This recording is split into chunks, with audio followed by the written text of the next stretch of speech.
Hey guys, I've had some comments slash questions recently about the list versus the OODA loop. So let's see if we can cover a bit of that. Uh, Obviously, some of it'll be repeat, and I'm not going to worry about that. Over the 40 years, I've gone through the list, explained the list countless times to so many people. It's almost always the first thing I do when I have a new student. Actually, it's usually what I usually have a first. Let's get together and talk first about what lessons are going to be speech, and in that speech, we usually go over the list. And since it's right in front of us, the list. Um,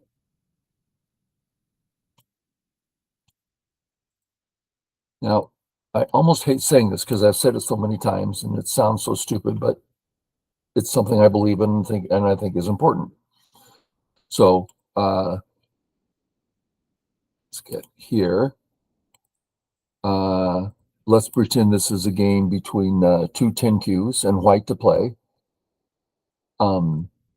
Let's put it here and white to play. What level of a move, how good a move will white now play? 10Q level. How come? Because he's a 10Q.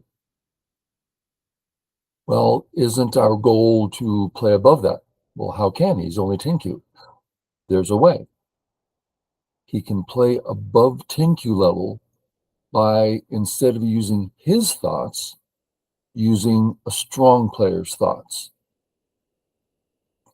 All of a sudden, he's going to start seeing moves he's never seen before, never thought of before, wouldn't never think of before, but he's using someone else's thinking process. This is what the list is.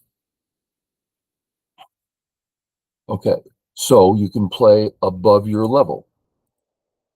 Back to this. That's what the list is. It's a representation of how strong players think. Not that they think.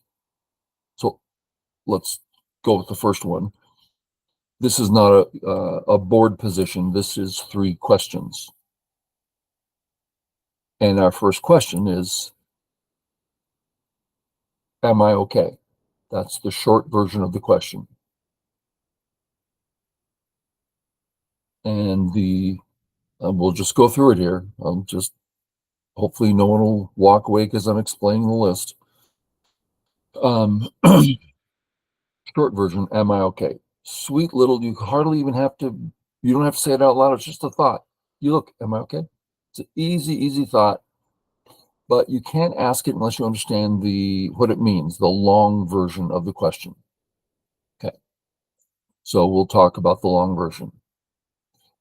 Am I okay? No, my A group is weak. Oh, so I'll defend my A group? No.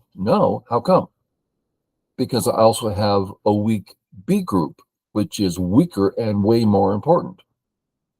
So we need to know how many weak groups we have. Okay, so not am I okay, but how many weak groups do I have? Still not good enough, because sometimes, for instance, on this board, there happens to be a white stone that may have 0 significance. It's weak. Well, since we're here, let's put it. Come on. Oh, I hate when that happens.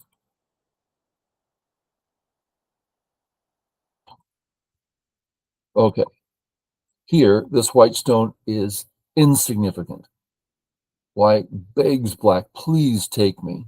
It's just a meaningless stone. So we don't want to save this stone. But on a slightly different board,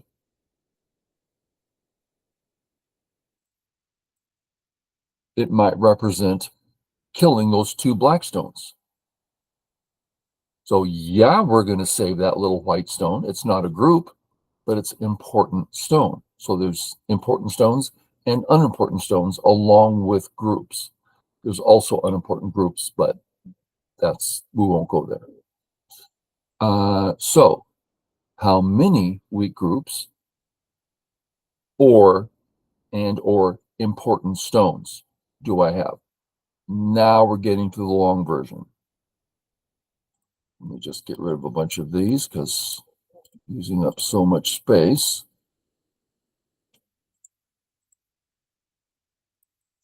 Okay. I kind of want to, I will type it out.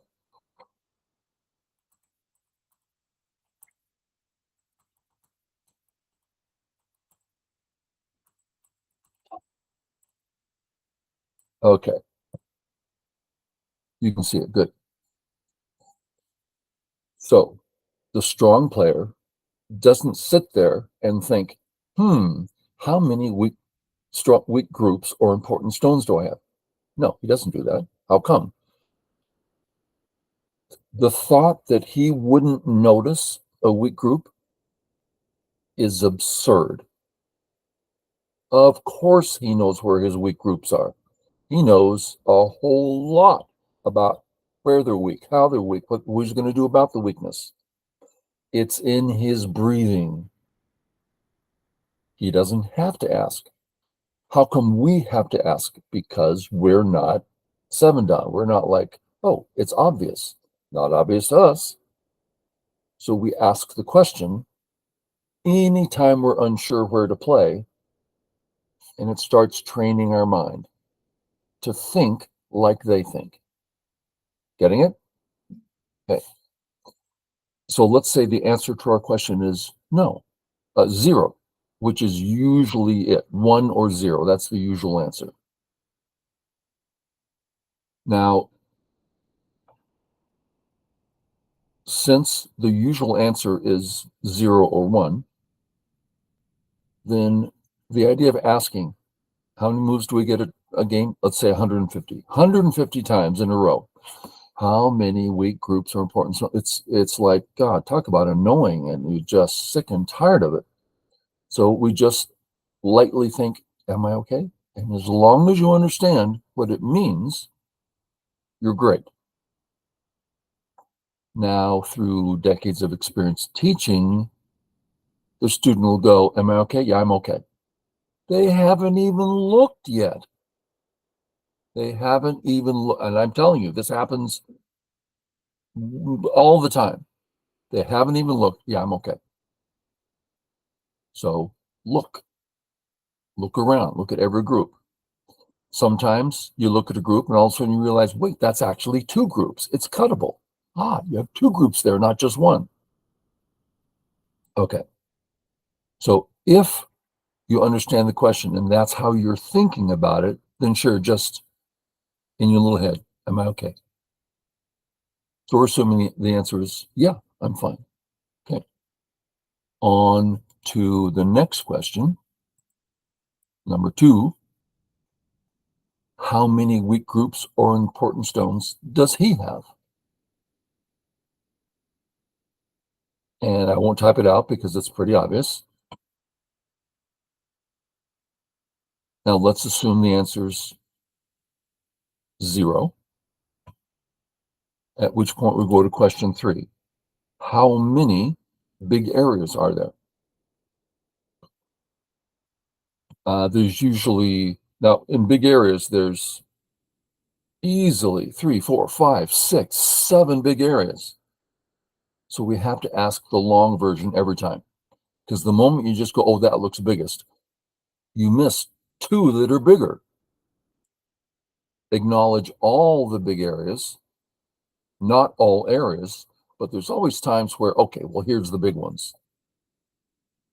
And don't dismiss the ones that appear to be obviously smaller. No, if they're in the running, don't toss them out yet because they often turn out to be biggest. Anyway, so we always, in our head, ask the whole question. How many big areas are there? And once you acknowledge them all, then you can start comparing. Now, in comparing, and we'll see this in a minute, some examples from this, I pulled off a random two-don game off the KGS active games list. We'll be looking at that as for examples. You'll start comparing these big areas. And we tend, once we see a lot of space, that's what we stop right there. Oh, that must be biggest. Not at all. It's the quality of the area. For instance, a big area that's double cente. Oh my God, amazingly big. A big area that's double gote, much smaller. So it's the character of the size, and width is one of the least characteristics. So we'll get into that more. Okay, so we have the three questions. Generally speaking, defense first, great way to look at things. Even if you're a super strong player, generally speaking, defense first is going to get you out of a lot of problems. But if we briefly do it again, am I okay? No, my A group is weak. So I'm going to defend my A group? No. How come? Because his B group is weaker than my A group and it's bigger and more important. Oh, so we're going to attack his B group? No. No, how come? Because there's a 200-point move out there in double gote. I don't care if it's double gote, it's 200 points. I'm going to take it right now. So we could flip this upside down on some board. But generally speaking, the vast majority of the time, if you do them in order, and this is how we train our mind, this is how what I have my students do time after time after time. And once they do that, then once they have that, okay, I understand the list. I can do it in order. I can go through the process. Great. So then that's kindergarten. Next, let's go to high school. And that is, there are three things on any go board to be looking at, three things of importance. My groups, his groups, big areas. Not exactly true, but really close to being true. So the strong player doesn't look, oh, let me go look at my groups. No, he simply sees around the board. He's like, oh, look at that. There's an A group over there that's in question, a B area over there that's in question, and something. So there's things scattered around. And they just go, which of these seems more important? Well, B seems most important. Yeah, but A and B are close, and you do them at the same time. In other words, D affects A and C, affecting two things at once, while B all by itself. So you start judging and weighing out which one's biggest. So they just juggle, they just look at the board and say, what combinations of things is most biggest? What's most important? I think that's it on the long version. God, I had no intention of going through that this morning. Okay, so let's look at these two Don's game. And let's start here. And let's do it from both perspectives. Black to play. Am I okay? Oh, yeah. Is white okay? Oh, yeah. What's big? How many big areas are there? Well, we got your 1, 2, 3. There seem to be 4 big areas. Which ones? I usually start with ones that, well, they're obviously smallest, like area 1. That's not the widest. And it's let's put this white stone over here. What there's a word here I'm looking for. less wide and no holes. There's two holes on this board, an unfinished corner and an unfinished corner. There's a gap there, something where there's a void that wants to be filled. C is a corner play. We are playing in the corner, approaching the corner. It's a great big move, but it's not filling a void. So that's why unfinished corners have a higher priority. Not necessarily, but generally speaking. Okay, so the top and the right are the two big areas. Great, so we've whittled it down to two. And then we have to go, okay, well, which one's bigger? Well, check out this move. Creates a low flat all on one side of the board position for black. We're not saying it's not playable. We're not even saying it's half-point mistake. I'm not saying it's not. I'm just saying that's not the point. This has nothing to do with expanding the board and creating things to come. It's lopsided. While let's do this move. Wow, looks like we've got 3/4 of the board sewn up. Now, obviously, that's an overstatement, but there's a difference. The top is bigger than the right. So we would choose A. That's the list. Now we'll do the whole thing again, but this time the OODA loop, which Chris Stenger, is that how you pronounce his last name? He shared with me some months back. And I have someone that I was helping the other day, and it turns out they were the ones who told Chris about the OODA loop. Anyway, let's actually, since we're doing it, let's do it. Let's put it here. And I'm not sure how I'm going to do this, so let's just get to an open board and go OODA. You can see that, good. And that's O is for observe. Second O is for orient. D is for decide. Is for act. Okay, so we'll go through it. And we'll do it here. But we need that OODA thing up. So you just imagine in your head. Okay. Observe. On this board, I observe no weaknesses, no problems, and 4 big areas. We are observing, noticing things of interest. And things of interest, anything that looks vaguely important. Things of interest. Okay, we have done that. Second O, orient. So I imagine there's certain games like Scrabble that a lot of times they're on a swivel, so you can swivel it around so that you can orient it to you, and then your opponent orients it to him. So let's spin the go board around till we get to a spot where which one of these do we think is most important?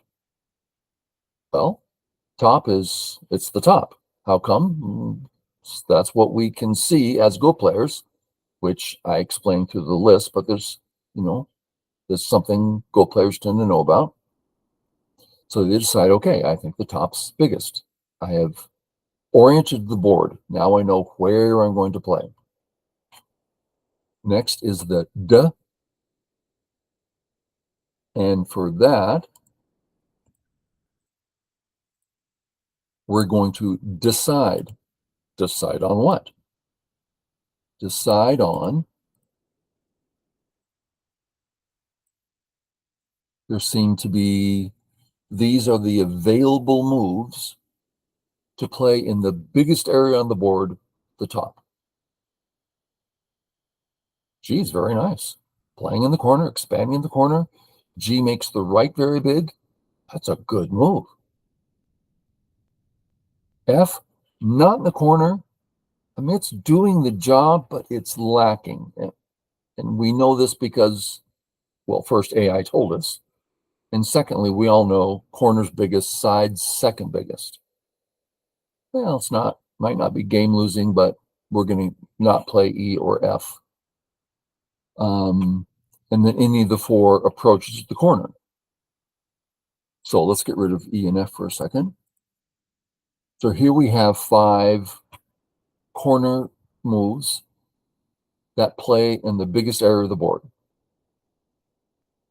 So now we get to decide which of these we think does the job best. And I can easily imagine someone saying, I think G does the job best. I like G a lot. Now, I wouldn't play it because it's not active.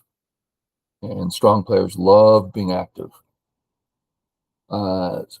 And we usually don't play C and D because it's not very forcing. And modern Go, very intense, every move doing everything it can. So A or B. So let's just go A and B for the moment. There were the 2 active corner approaches. And we're deciding, right? We're going through a process deciding. Well, which one of these? Well, what do? A is for territory. B is for influence. Does our black position want influence? No. We don't have any 4th line moves. If those are 2 4/4s, absolutely. But they're territory.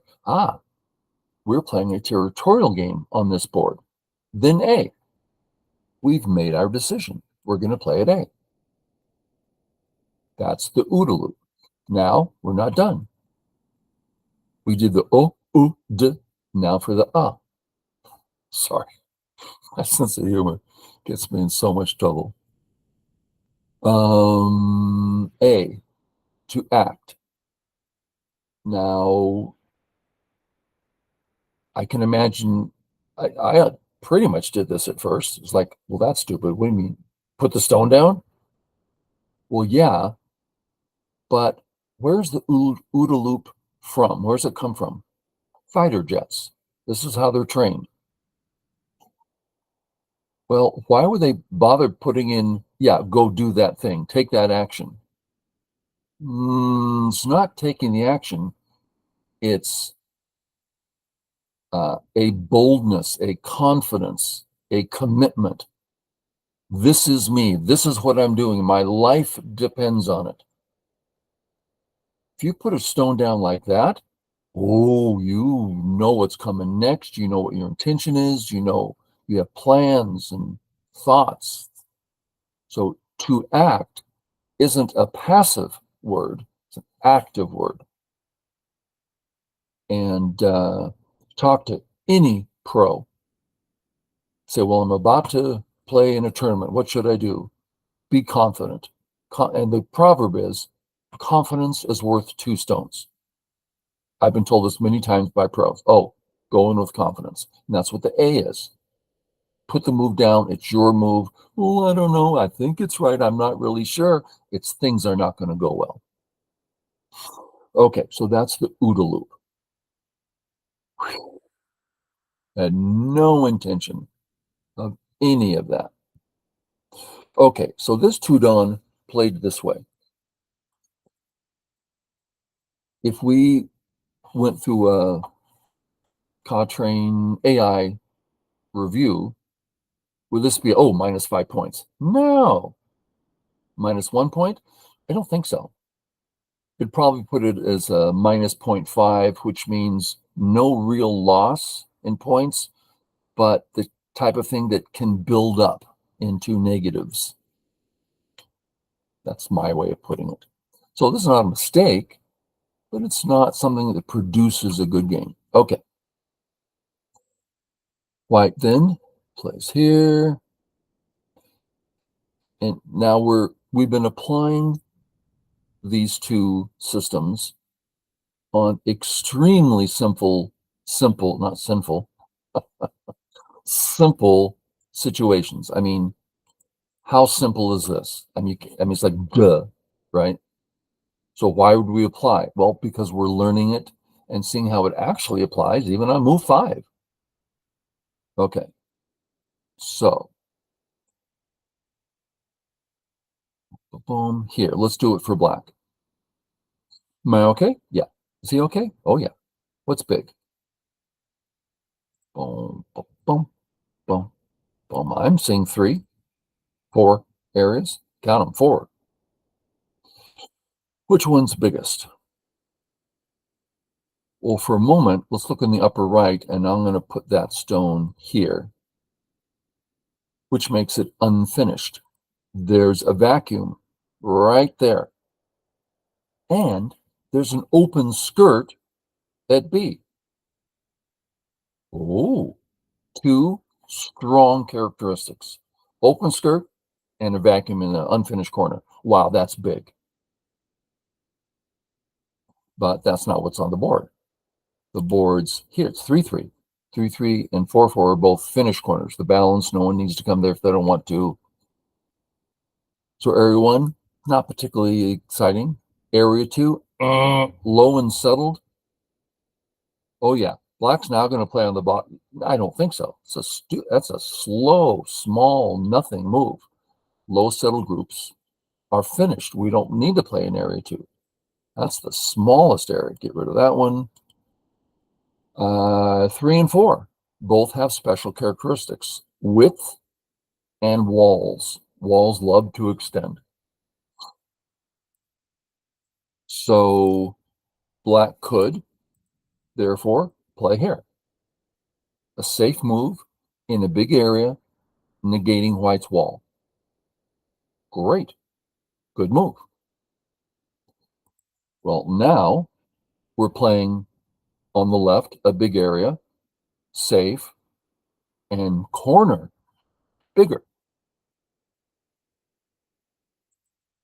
Now we're playing in a big area, safe, and growing what we're doing, increasing what we're doing, biggest. And OODA loops, same thing. We observe. There's 2 areas we want to play in, and it's up to us. Whatever we want, they're fine. But the bottom, approaching the corner, is fine. Personally, I like the 3-3. I've been playing for a couple of years now. I mean, a specific AI, the new AI thought, and I just falling in love with it. I play it all the time. Just points and life, and just love it. Okay, he plays here. It's like, pardon me? If I was going to play there, I'd play it 4th line, so that now that's the go wave. It's an efficient move. While this is not a particularly efficient move. So if I was going to do it, I'd put it on the 4th line, but just corner. That's the thing, right? Okay.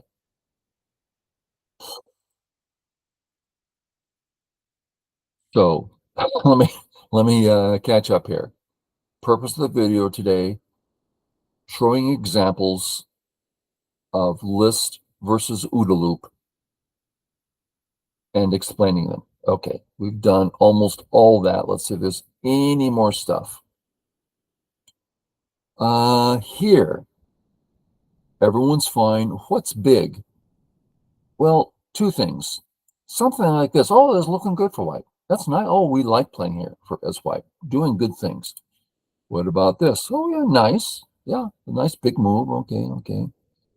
What else is going on? Well, black's doing some really big things in his area. He's getting a double wing and playing in a big area. Double wings are notoriously large. We have a biggest area, the right. One does not have to play in the biggest area at all.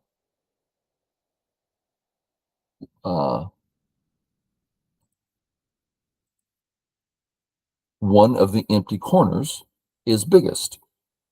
We can play here. This is not game losing at all. It's not biggest, but it's big enough. One exercise I do with students is they're not allowed to play the biggest move unless it's the only move. Just play second biggest, something else. And it creates really fun, interesting games. Yeah, they're great. Matter of fact, I haven't done that in a while. I might just go do that. Okay, so the right's biggest. Right and corner approach. Sounds good. And third line might be fine. I would play fourth, just feels better. Uh-huh. Now, as we work out the details here, what are we doing? Playing the big area, attacking. Well, is area 1 a big area? Yeah, clearly it's a big area. There's no doubt about that. Is it one of the biggest areas? Well, no. But it is big, and it has other characteristics. Attacks and grows Black's Moil. Then something like this, playing in a big area, growing the Moil, which the third line does not do. Get it? More forceful, more aggressive, more Moil, better move. Now, one could think about, backing off one for some reasons. Okay, pretty subtle difference. Again, in modern Go, we tend to, hit the nail on the head as hard as we can every time, which no one ever thought of doing 60 years ago, 50 years ago when I started in, and only Japan was playing. China wasn't even close to being on the world circuit yet. And Korea, I want to say, hadn't even heard of the game, which is not true, but it's like they weren't there.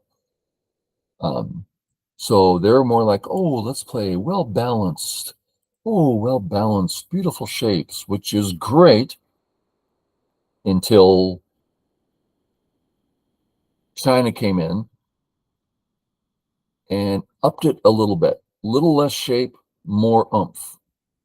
And they took over. Then the Koreans came in and said, shape, what's that? We don't care about shape. Only the oomph, only the readout, only the punch. Then AI come and they just dominated in the beginning, and maybe still just dominated the world in Go, Baduk. And then AI comes along and says, there is no shape. It doesn't exist. I don't even think about it. Only the readout, which is the best way to play. It's just being humans, we don't have a lot of access to that.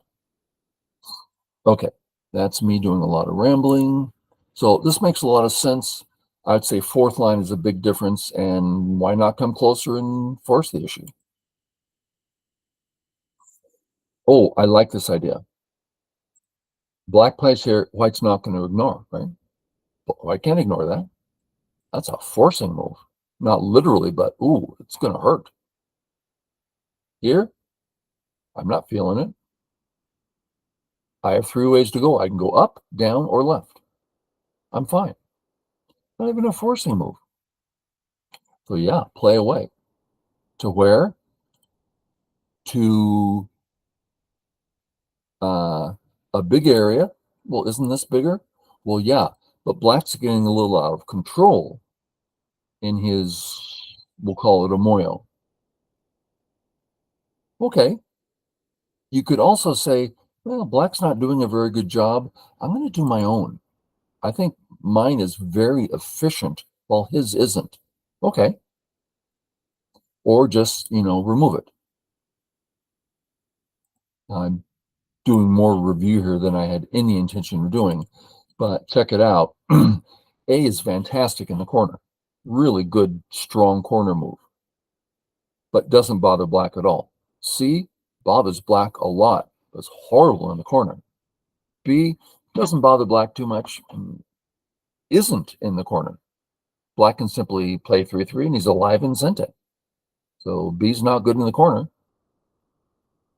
So B is not a bad move, but it becomes difficult to use properly. Yeah. Okay, so back on focus. Do we understand the list? Yeah. Have we used it in numerous examples? Yeah. Okay, done. Do we understand the OODA loop? I think so. Have we seen it in action? Yeah, a couple times. Okay. Anything left? There's a question. Let's go back to here. This move is not all it could be, but a two down's playing it. Now, I got to six down 40 years ago. And 40 years ago, there weren't a lot of six downs around. Nowadays, there's six downs everywhere. There's seven downs almost everywhere. And there's amateur eight and nine downs scattered around. Different world. Um, so I used to think, because we had no access to good information. Sing a pro, never done. They're all in Japan. What? You're going to go to Japan? Great, go there. But they don't come here. You don't. There's no internet. There's no access to them now. And there weren't many books. Nowadays, there's world-class teaching, any style you want from any teacher you want, all over the place. So everyone's playing really good Go. Well, great. Well, here's a two don playing. That's a really good move. A full 85, maybe even 90%. 95? Having a hard time with 95. I don't know. It's hard to talk about.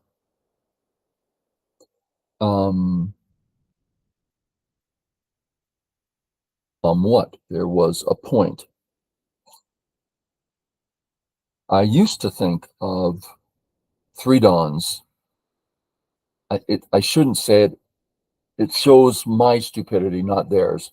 But I used to actually say three dons are idiots. Because you watch them play, and they're just like one don's hopping around trying to do fancy things. And it just wasn't impressive. So easy to win. God, it's just they're not doing anything. Oh, I'll try this trick. Oh, I'll try. It's just nowadays, big difference. Everyone's better. I guess that's it. It seemed to me I had some story that was on my mind, but I sure can't think of it. Okay, so hopefully we understand what they are, the list and OODA. And I'm actually, for good and for bad, very proud of the list. Like I said, I came up with it 40, almost exactly 40 years ago, and it caught on like wildfire. Wildfire. It went north and became the DOTs, defense, offense, territory. It went south and became the TTQs, the three questions. Then it went global. Yeah, global. It was all over the place and became the list. And decade went by, another decade went by, and pretty soon it's just part of the Go community, and no one even thinks about it anymore. But it didn't used to. People didn't. Yeah, it was really helpful in its time. I'm real proud of that.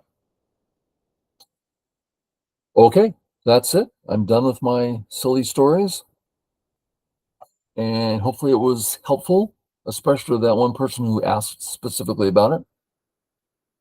And we'll take it from there. Okay, guys. Bye.